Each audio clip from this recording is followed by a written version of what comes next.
Hello बच्चों, आज हम कक्षा 8 विज्ञान का अध्याय 6 जंतुओं में जनन के प्रश्नोत्तर हल करेंगे। यहाँ पर हमें कुछ शब्द दिए गए हैं जैसे कि पेड़, लकड़ी, कुर्सी, टेबल, पेन, कोयल, मनुष्य, मुर्गी, खिड़की। इन शब्दों को छांटकर हमें सजीव और निर्जीव में अलग अलग करना है। तो देखिए, पेड़ जो होता है वो सजीव होता है। लकड़ी क्योंकि पेड़ से कट चुकी है, अलग हो चुकी है, इसलिए वो निर्जीव में आएगी। कुर्सी निर्जीव होती है, टेबल निर्जीव, पेन निर्जीव, कोयल सजीव, मनुष्य सजीव, मुर्गी सजीव और खिड़की निर्जीव। तो ये हमने सबको अलग अलग कर दिया है। अब यहाँ पर हमें दिया गया है, आपने इन वस्तुओं को किस आधार पर सजीव निर्जीव की श्रेणी में वर्गीकृत किया, उसके सामने सही व गलत का चिन्ह लगाओ। तो देखिए, वृद्धि तो सजीव में होती है, निर्जीव में नहीं होती है। गति सजीव में होती है, निर्जीव में नहीं होती है। श्वसन सजीव करते हैं, निर्जीव नहीं करते हैं। प्रजनन सजीव करते हैं, निर्जीव नहीं करते हैं। और उत्सर्जन ये भी सजीव करते हैं, निर्जीव नहीं करते हैं। चलो देखें कौन कौन जंतुओं के बच्चों से परिचित है। इस सारणी को पूर्ण करने का प्रयास करें। तो देखिए, मनुष्य का बच्चा जो होता है वो एक छोटा बच्चा या शिशु कहलाता है। बिल्ली, उसका भी एक बच्चा होता है। कुत्ते का भी बच्चा होता है। तितली का अंडा होता है। मुर्गी का भी अंडा होता है। और गाय का बच्चा होता है। और मेंढक का अंडा होता है। तो देखिए, जैसे बिल्ली के बच्चे को हम इंग्लिश में किटन कहते हैं, पर हिंदी में बिल्ली का बच्चा। कुत्ते के बच्चे को पिल्ला और गाय के बच्चे को बछड़ा कहते हैं। यहाँ पर कुछ सही विकल्प दिए गए हैं। फर्स्ट, जीवों की उत्तरजीविता में निरंतरता बनाए रखने के लिए जनन का विशेष महत्व है। निम्न में से कौन सी विशिष्टता सही है? सभी जंतु केवल अंडे ही देते हैं, सभी जंतु केवल बच्चे ही देते हैं, या कुछ जंतु अंडे देते हैं और कुछ जंतु बच्चे को जन्म देते हैं।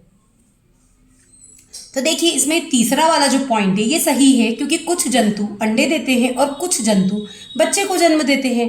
तो इसका सी वाला जो ऑप्शन है वो सही है, क्योंकि केवल कथन 3 ले रखा है इसमें। सेकंड क्वेश्चन, जरायुज जंतुओं के सही समूह को पहचानिए। तो देखिए, जरायुज जंतु उसे कहते हैं जो सीधे बच्चे को जन्म देते हैं, अंडे को नहीं।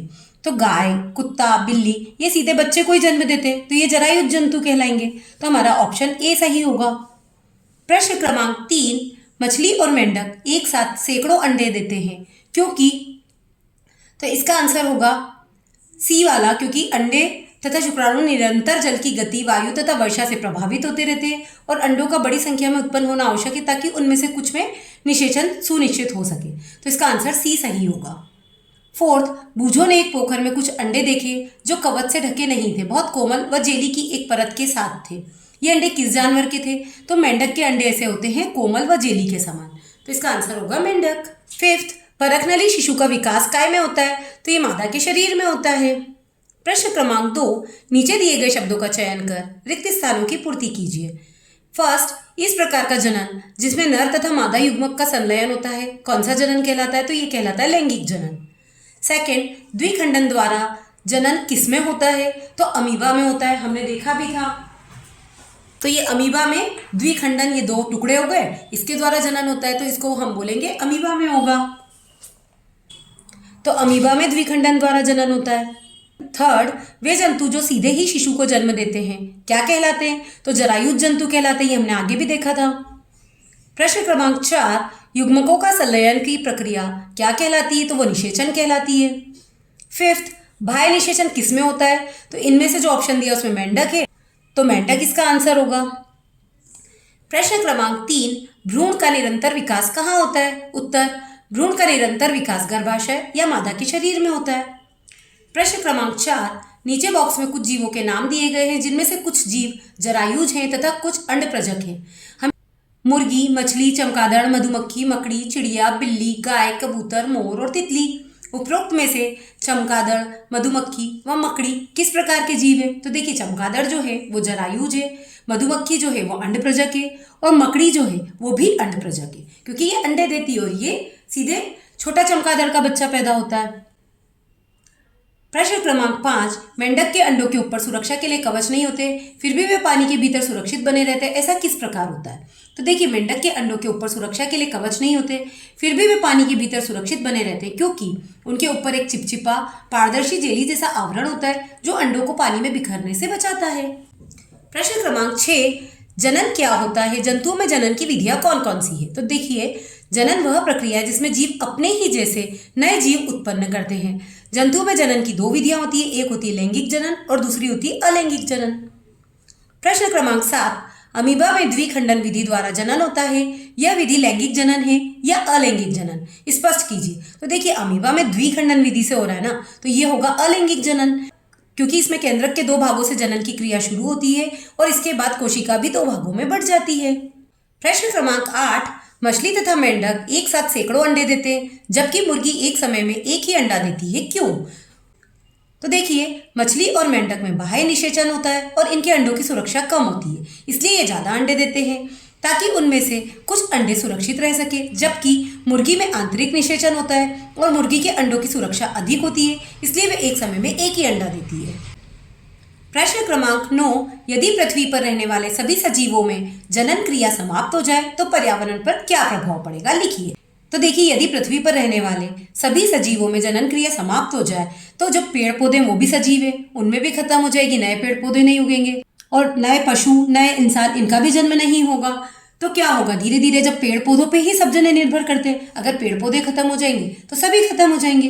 तो देखिए इसका आंसर हम इस प्रकार से लिख सकते हैं, यदि पृथ्वी पर रहने वाले सभी सजीवों में जनन क्रिया समाप्त हो जाए तो हमारा जीवन भी धीरे धीरे समाप्त हो जाएगा, क्योंकि सभी जीव जंतु किसी न किसी रूप में पौधों पर भी आश्रित है और एक दूसरे पर भी आश्रित है, इसलिए पौधों के ना होने से कुछ समय बाद सभी जीव जंतु समाप्त हो जाएंगे और पृथ्वी पर जीवन समाप्त हो जाएगा।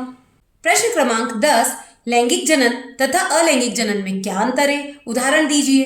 तो देखिए लैंगिक जनन में क्या होता है, इसमें माता पिता दोनों होते हैं, तो इसके लिए लिख सकते हैं हम, इसमें माता पिता नर और मादा दोनों जनक शामिल होते हैं। इसमें संतान के गुण माता या पिता के समान होते हैं, मतलब आनुवंशिक विविधता पाई जाती है।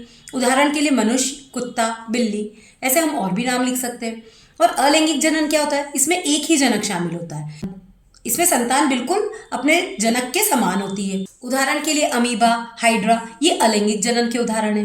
प्रश्न क्रमांक 11, मुर्गी और मेंढक दोनों ही अंडे देते हैं लेकिन दोनों में ही निषेचन की क्रिया अलग अलग प्रकार से होती है, क्यों, समझाइए। तो देखिए मुर्गी और मेंढक दोनों ही अंडे देते हैं लेकिन मुर्गी में आंतरिक निषेचन मादा मुर्गी के शरीर के अंदर होता है, जबकि मेंढक में बाह्य निषेचन होता है जहां मादा मेंढक पानी में अंडे देती है और नर मेंढक बाहर से शुक्राणु छोड़कर उनका निषेचन करता है। प्रश्न क्रमांक 12, कायांतरण किसे कहते हैं, मेंढक में अंडे से प्रारंभ करके वयस्क बनने की विभिन्न अवस्थाओं को लिखिए। क्या मनुष्य में भी कायांतरण की क्रिया होती है, यदि नहीं होती तो क्यों? तो देखिए कुछ विशेष परिवर्तनों के साथ लार्वा का वयस्क में रूपांतरण ये कायांतरण कहलाता है। जैसे कि मेंढक में पहले अंडा देते हैं मेंढक, फिर उसका टेडपोल या लार्वा बनता है और फिर वयस्क मेंढक बनता है। तो मेंढक का अंडा पहले टेडपोल में फिर वयस्क में रूपांतरित हो जाता है और इसे ही मेंढक का कायांतरण कहते हैं। और मनुष्य में कायांतरण की क्रिया नहीं होती क्योंकि मनुष्य का जन्म सीधे नवजात शिशु के रूप में होता है और जिसके जन्म के समय ही शारीरिक अंग मौजूद होते हैं, इसलिए मनुष्य में कायांतरण नहीं होता है। प्रश्न क्रमांक 13, निम्नांकित के नामांकित चित्र बनाकर समझाइए। तो देखिए हाइड्रा में मुकुलन कैसे होता है, तो ये जो हाइड्रा होता है उसमें ऐसे धीरे धीरे ग्रोथ होने लगती है और वो बढ़ता जाता है और फिर एक नया हाइड्रा ऐसे बन जाता है। तो देखिए हाइड्रा में पहले ये हाइड्रा होता है, इसमें धीरे धीरे से यहाँ ग्रोथ होना स्टार्ट होती है, फिर यहाँ पे ग्रोथ होती है और फिर एक नया हाइड्रा बन जाता है। तो ऐसे हाइड्रा में मुकुलन होता है। हाइड्रा में मुकुलन के दौरान शरीर के किसी हिस्से पर एक छोटी कली उत्पन्न होती है जो धीरे धीरे बढ़कर एक नया हाइड्रा बन जाती है। अमीबा में द्विखंडन, तो देखिए ये अमीबा होता है, इसी में दो केंद्रक हो जाते हैं, फिर ये बढ़कर दो टुकड़ों में विभाजित हो जाता है, ऐसे अमीबा में द्विखंडन होता है। तो ऐसे हम इसका चित्र भी बना सकते हैं। अमीबा में अलैंगिक जनन होता है, अमीबा की एक कोशिका दो समान कोशिका में विभाजित हो जाती है और एक जीव विभाजित होकर दो जीव बनाते हैं, इसे ही हम द्विखंडन कहते हैं। प्रश्न क्रमांक 14, शुक्राणु एवं अंडाणु के संलयन की प्रक्रिया को क्या कहते हैं, प्रक्रिया का नाम तथा वर्णन कीजिए। तो देखिए शुक्राणु और अंडाणु जब मिलते हैं तो उस प्रक्रिया को हम कहते हैं निषेचन। इसमें नर का शुक्राणु और मादा के अंडाणु मिलकर युग्मनज का निर्माण करते हैं, जिसमें नर और मादा दोनों के आनुवंशिक गुण शामिल होते हैं। युग्मनज भ्रूण का निर्माण करती है जो एक नए जीव के रूप में विकसित होता है। प्रश्न क्रमांक 15, अंतर लिखिए, युग्मनज और गर्भ। निषेचन के समय शुक्राणु और अंडाणु संलयित होकर युग्मनज का निर्माण करते हैं, जबकि गर्भ जो होता है युग्मनज के विकास का एक चरण होता है जिसमें भ्रूण माता के गर्भाशय में वृद्धि करता है। जरायुज जंतु और अंडप्रजक जंतु। तो देखिए, जरायुज जंतु वह जंतु होते हैं जो सीधे ही शिशु को जन्म देते हैं, वे जरायुज जंतु कहलाते हैं, जैसे कि कुत्ता, बिल्ली, गाय, घोड़ा। और अंडप्रजक जंतु वे जंतु होते हैं जो अंडे देते हैं, वे अंडप्रजक जंतु कहलाते हैं, जैसे कि मुर्गी, मेंढक, चिड़िया, कबूतर। अब हमारे पास एक प्रोजेक्ट है, अपने आसपास के कम से कम 10 जंतुओं का अवलोकन करिए तथा उनको जरायुज एवं अंडप्रजक जंतुओं में वर्गीकृत कर सारणी में भरिए। तो देखिए, हमारे आसपास कुत्ता, बिल्ली, मुर्गी, मेंढक, गाय, घोड़ा, छिपकली, कबूतर, चिड़िया, बकरी, ऐसे बहुत सारे जंतु हमें दिखाई देते हैं। अब जो कुत्ता होता है वो बच्चे को जन्म देता है, इसलिए वो जरायुज जंतु है। बिल्ली भी बच्चे को ही जन्म देती है, इसलिए जरायुज है। और मुर्गी अंडा देती है, मेंढक अंडे देते हैं, गाय बच्चे को जन्म देती है, घोड़ा बच्चे को जन्म देता है, छिपकली अंडे देती है, कबूतर भी अंडे देता है और चिड़िया भी अंडे देती है, और बकरी बच्चे को जन्म देती है। ऐसे हम किसी भी जानवर का नाम यहाँ लिख सकते हैं और वो जरायुज है या अंडप्रजक है, ये हम बता सकते हैं। ब, हाइड्रा में मुकुलन एवं अमीबा में द्विखंडन के चित्र को ड्राइंग शीट पर बनाकर कक्षा में प्रदर्शित करें। तो देखिए, ये हमने ड्राइंग शीट पर एक चित्र बना लिया है। हाइड्रा में मुकुलन और अमीबा में द्विखंडन ड्राइंग शीट पर प्रोजेक्ट द्वारा। प्रोजेक्ट क्रमांक 2, एक गुलाब की कलम को गुलाब के पौधे में से पर्व संधि से काटकर एक अन्य गमले में मिट्टी में दबाकर लगाइए। उसकी प्रतिदिन देखभाल करते हुए अपने अवलोकन के आधार पर निम्न तालिका को पूर्ण कीजिए। तो देखिए, अगर हमने गुलाब की कलम को लगाया है तो 5 दिन में क्या होगा, कलम में नए फुटाव आने लग जाएंगे। और फिर 15 दिन में क्या होगा, थोड़ी पत्तियां भी नई नई आने लगेगी। और 30 दिन में क्या होगा, पत्तियों के साथ साथ कली बनकर फूल भी आने लगेंगे। तो ऐसे हम अपने अवलोकन को लिख सकते हैं। और आप ये गुलाब की जगह मनी प्लांट उगाकर भी देख सकते हैं।